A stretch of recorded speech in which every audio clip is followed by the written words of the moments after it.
లావు Srikrishnadevarayalu Narasaraopet MP అభ్యర్థిగా Telugu Desam party తరపున nomination దాఖలు చేశారు.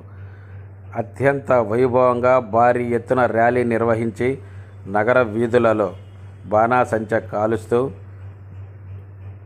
తెలుగుదేశం కార్యకర్తలు, జనసేన మరియు బీజేపీ నాయకులు అందరూ పాల్గొని అంగరంగ వైభవంగా కార్యక్రమం నిర్వహించారు.